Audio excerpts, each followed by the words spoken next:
The following audio is from Gold Country Baptist Church in Shingle Springs, California. Visit gcb.church to find more resources and to learn about our church.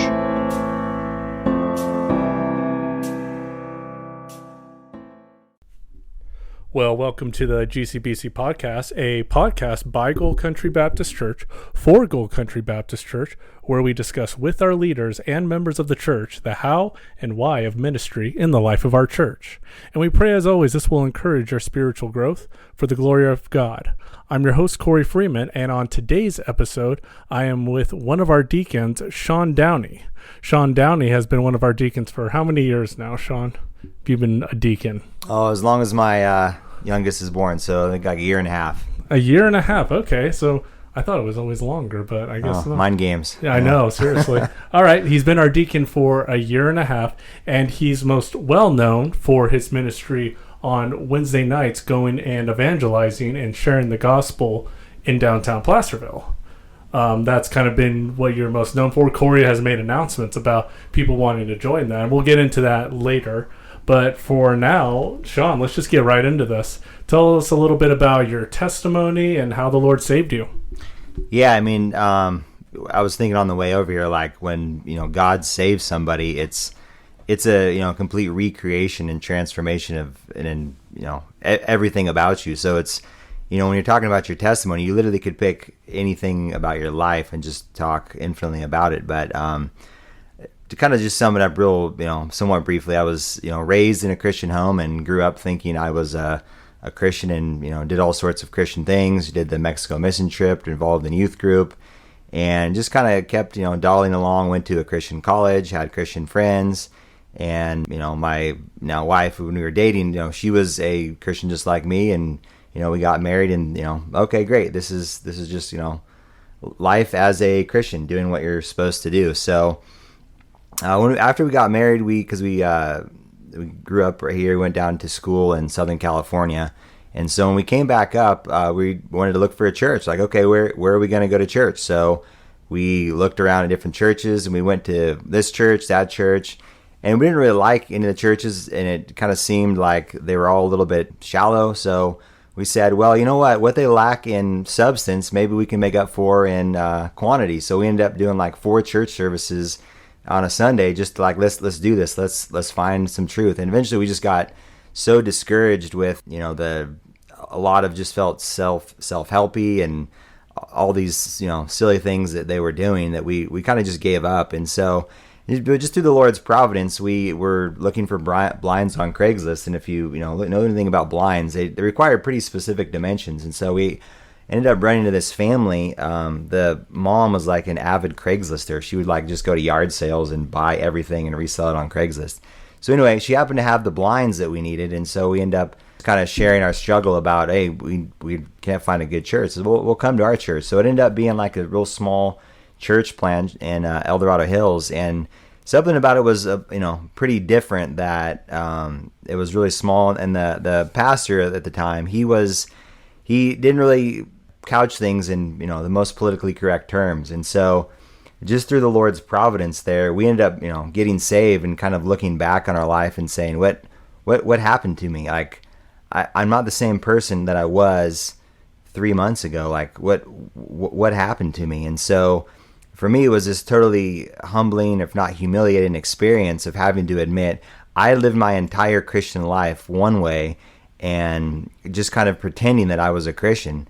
Now it's like, wow, there is a radical change in my life. After we got saved, it was almost just telling any and everybody we knew or would even listen to us our testimony. And it's like, you just need to hear what happened to me. So kind of for me, my testimony was recognizing that I was someone just spiritually dead. I like to think of myself as just at the bottom of the pool, totally dead, just lying there motionless.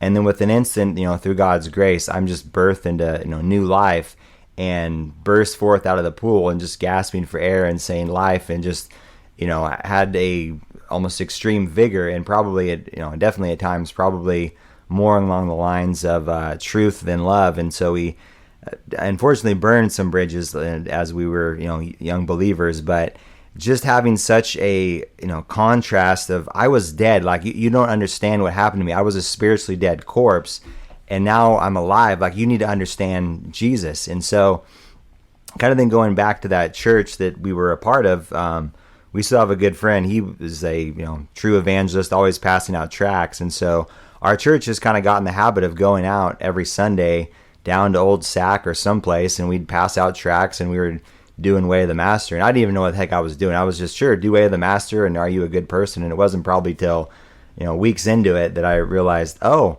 I'm not a good person. And so it was kind of just this real not having hardly even know what I'm doing. But that was just kind of the church that we were a part of. Is we evangelize because that's what we're supposed to do. And so for me, it wasn't like it was. I want to pause.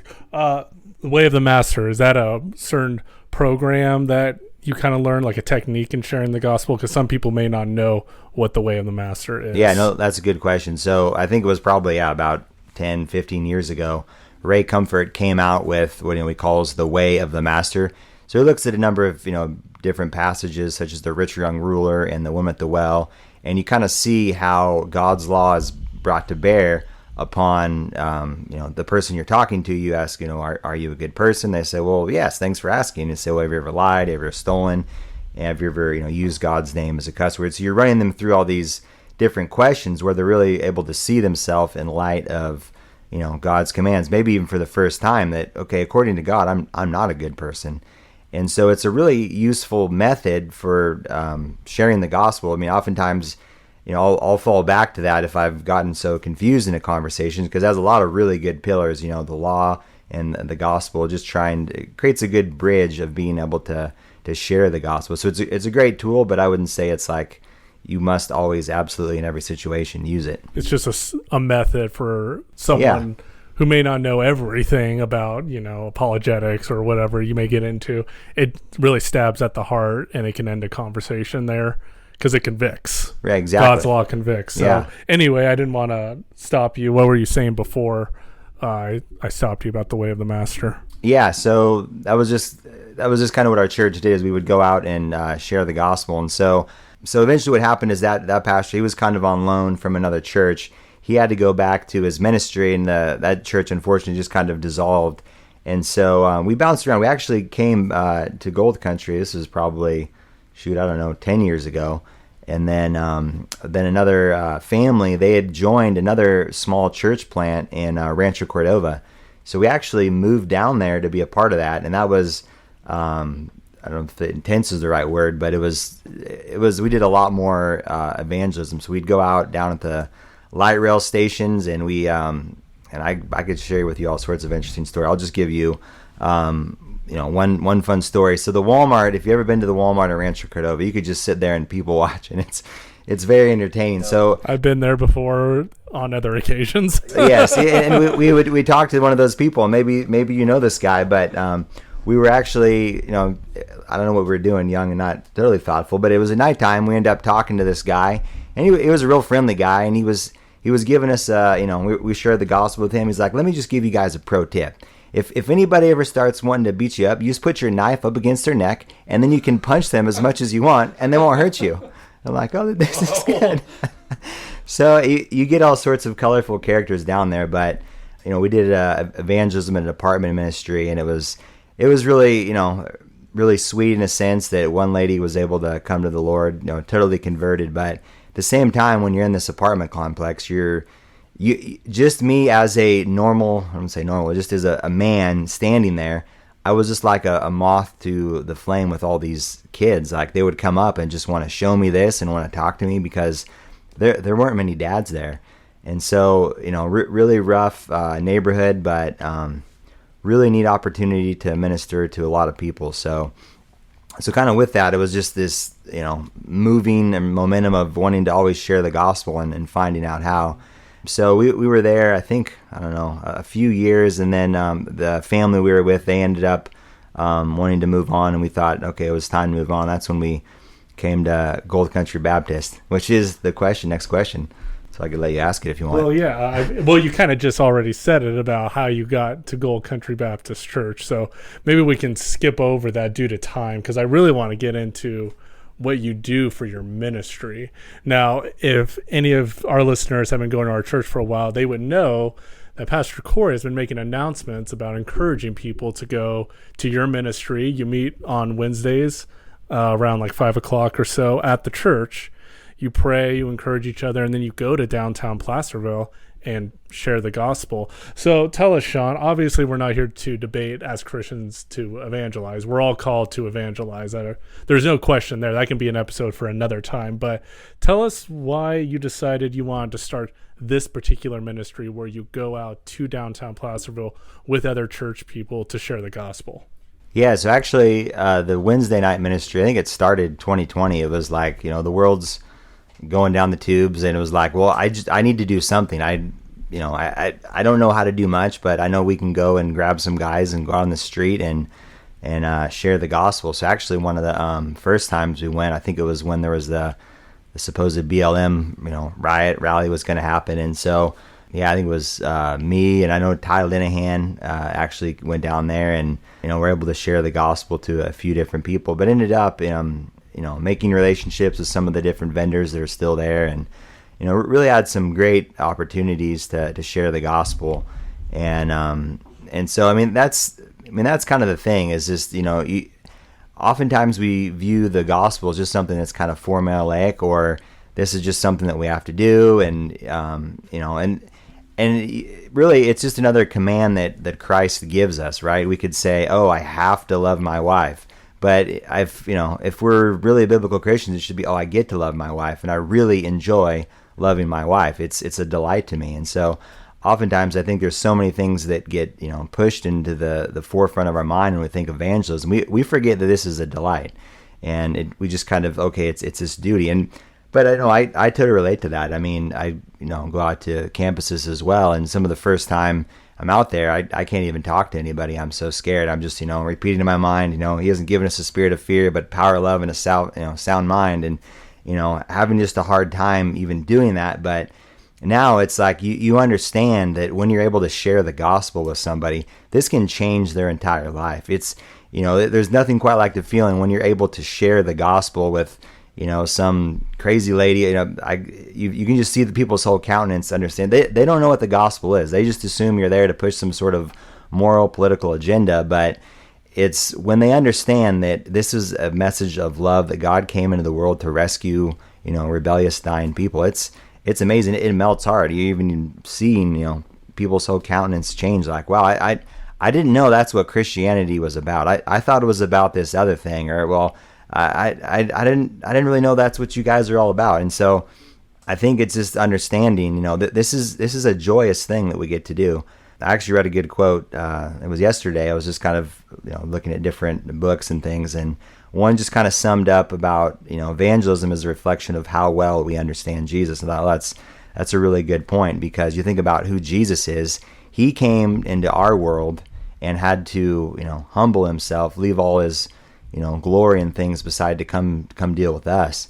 And that's what we're called to go and do the same thing. So I was also trying to think, what are reasons that we're so afraid of wanting to share the gospel? Often it's we don't want to be rejected, or we're going to risk the relationship, and so it's just this this difficulty we kind of have to work through. But we have to see it not as what are we going to lose, but what do we get to gain? I mean, if you think about, I'm just not going to open my mouth because I don't want to ruin this relationship, as well, there's a great possibility that, it could make the relationship better. Oftentimes, certainly there are difficulties and people are very angry with Christianity, but more often than not, you talk to people about the gospel and they're like, hey, I really appreciate you, sharing that with me. I know not a lot of people want to do that.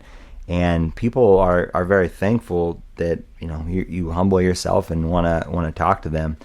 And so, yeah, another good Ray Comfort story he says is, well, if I gave you $1,000 every time you share the gospel, would you share the gospel? We're like, oh yeah, absolutely. So you're telling me then you'd share the gospel for the love of money, but you won't do it for the love of God. And like, ouch, that definitely hurts. But it's it's just like any other command we have. It shouldn't be out of pain. There's definitely times where it might be harder to love my wife than others, but it doesn't mean I'm not called to do it, and it shouldn't be a delight to do so. It just shows me that there's something in me that I'm still have to work through. There's some sin or some fear that I haven't totally surrendered to God. But Paul, it's funny because you read about Paul and he had the opposite problem. He wants to preach to people and everyone's trying to pull him back. No, you're going to get killed. They're going to kill you. And he's like, it's okay, let's do it. and so and not that we're salespeople, but you listen to sales strategies and they say the most successful salespeople are those that really believe in the product. And not that we're selling it, but we're naturally going to be able to sell the gospel in a sense that, hey, has this really changed your life? Then people are going to know that this person isn't just making this up. They're not lying to me.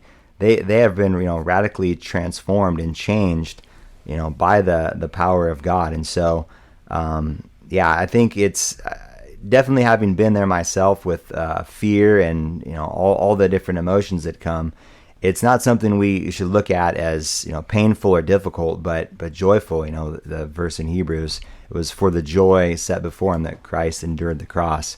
And so I think that's probably the biggest thing, is rethinking our evangelism in a positive light, is not something that is scary.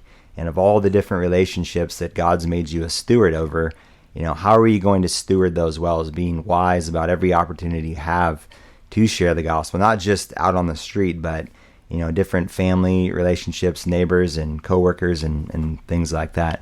Well, yeah, that definitely sums up evangelism very well. Thank you for that. We still have some time, so this part isn't one of our questions, but I wanted to ask you, for anyone who's listening who might be interested in wanting to go on Wednesday night with you, tell me a little bit about what if someone, because this hits home to a lot of Christians I know, I'm scared to share the gospel. You seem to know how to share the gospel really well. I don't know how to. Are you just going to throw me into the fire and go by myself to share with, a person I don't know about? Or can I stand next to you while you share the gospel? Can I learn from you? Tell us a little bit about what you do on Wednesday nights and how you maybe help people who may struggle with that. Yeah. And so, I think what's worked well is, we'll typically pair up with, someone who's more experienced and someone who just wants to watch, maybe someone who kind of wants to engage a little bit. And I've often described it as, I'll get the fish on the line and then I'll hand you the pole, right? And so I might start the conversation and say, okay, are you maybe go through the way of the master, the 10 commandments, and kind of see, okay, yeah, I need a savior. And then essentially, hey, Bob, would you like to share the gospel with this person? And then be able to, share the gospel with them. And, sometimes it really depends, on the person that you're talking to. It's asking a lot of questions and not merely just kind of throwing things out there and seeing what sticks. Obviously some people are, well, isn't there a bunch of contradictions in the Bible? And they'll have questions for you, but they really don't care. They're just kind of there to amuse themselves and get a good laugh at your expense. And so there is some level of, trying to evaluate, okay, where is this person at? Are they really saved? Do they say they go to church? But, as somebody who's new, it's just, you're trying to share a message of, a merciful God who came to set sinners free. Apologetics, it definitely has a role, but we don't, do evangelism to get into apologetics. It's kind of to get the legitimate objections out of the way. But, most of the time, people just need to hear that, Christ came into the world to save you, from your sins. And the hardest thing you have to debate with a person is, you are not a good person. And they will fight you tooth and nail. And that's where most of the heart of the conversation is. And it's not, okay, well, what does it say this in 2 Kings and then Chronicles this over here? And well, Matthew said it. Most of those conversations don't usually come up. And, the times that I've had them actually have been from, genuine believers, and there can actually still be useful questions. But yeah, for the new believer, it's, first trying to train your mind just to be happy to talk to people. So, going back to when I first started going out to college campuses, I'm just going to walk around and talk to people because I'm too scared to even share the gospel until I had enough courage to, even pass out a tract. And so it's, it can, be scary, but, they don't bite, Well, and like the famous saying goes, practice makes perfect. If you want to get good and comfortable with sharing the gospel, you got to go do it. You can't just stay at home and say, well, I'm too scared, or it's not my kind of personality. Nowhere in the Bible does it even say oh, unless you're a shy person, you don't have to. No, everyone. I mean, look at the apostles, and some were cowards and fled, and yet they came back and were proclaiming the gospel, and then eventually died for it. So really, there is no excuse for, especially Christians today. We're not out there getting persecuted. Maybe emotionally we will be, but we're not. You're not going to go and get stabbed by someone. So let's kind of wrap this up. This is a part of the podcast that Pastor Corey likes. It's called Book Time, as he said it. So putting you on the spot, is there any books that you recommend, maybe one or two, on evangelism, and maybe talk about it just for a few minutes, and maybe something that encouraged you about it? Well, I was reading one yesterday, like I said. If you haven't heard of Michael Reeves, I love lots of his books, but he had one called What Fuels the Mission of the Church. And I just actually found it off of a blog, just this one little paragraph talking about, it's Christ that we get to share with people. Let me actually get you the quote. Yeah, so this is just a quote from that book. God's glory, his own natural overspilling life, seen in his Son, is a mission's rationale and its motor.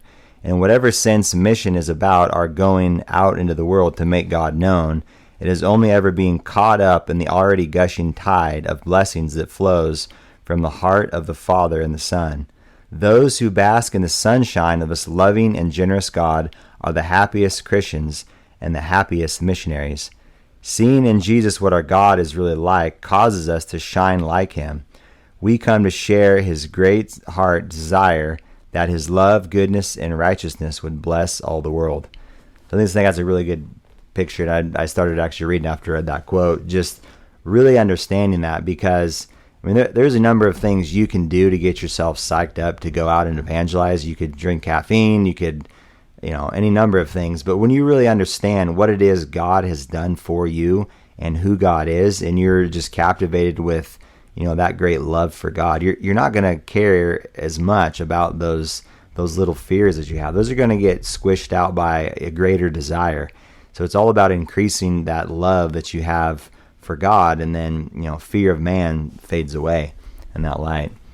And then, of course, you've probably, the Way of the Master, he's got a bunch of, YouTube videos that are really good. And, I think he's got his classic sermon, if you haven't listened to it or watched it, Hell's Best Kept Secret.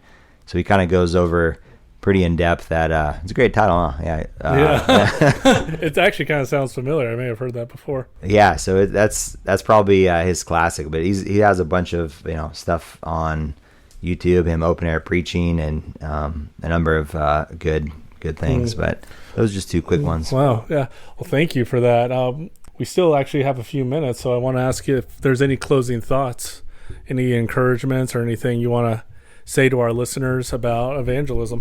Yeah, you look around the world, and it's kind of just a strange time, as people would probably say. Not definitely in our lifetime, maybe even our parents' generation. But it seems like what people are really most hungry for are people that are passionate for truth about something.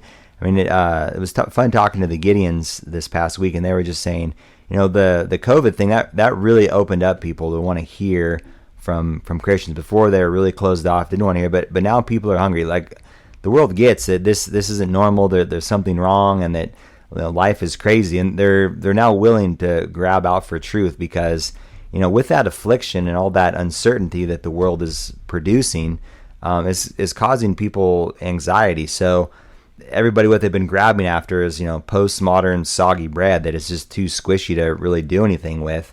And so people, they really want to know and hear, well, what does the Bible say? What does God have to say about this topic?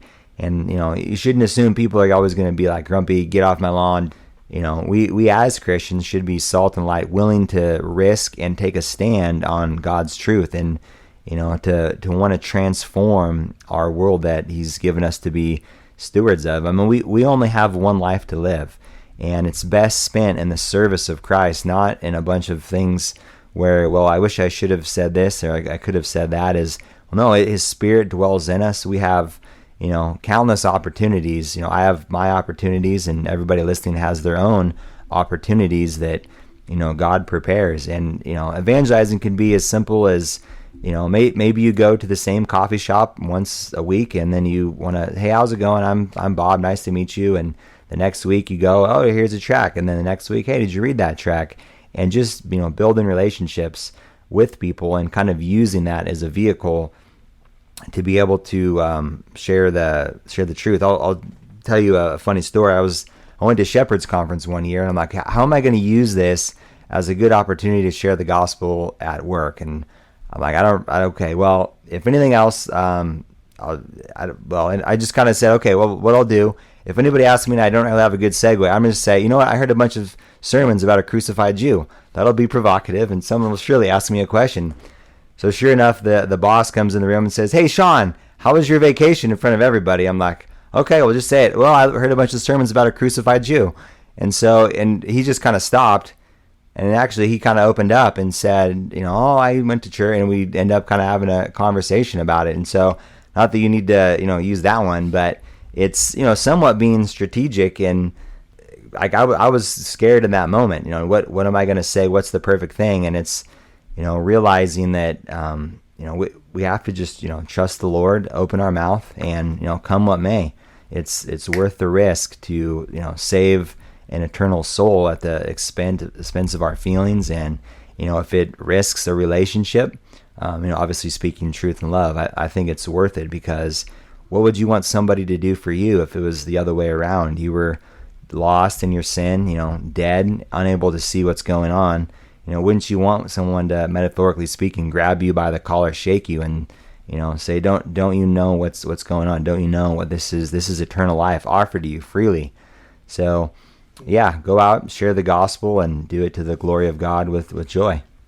Amen to that. I hope for our listeners this was encouraging for you. If you want to know about the book that Sean mentioned, I'll provide the link in the description below, along with The Way of the Master. I know our church actually, I think, has DVDs of that if you're interested. If anyone wants to go out on Wednesday nights with Sean, feel free to talk to Sean Downey about it, or Pastor Corey. They make announcements about it. They meet up at the church. They pray, encourage, and go out and share the gospel just as we are commanded from the Bible. So this has been the GCBC podcast. We'll see you next time.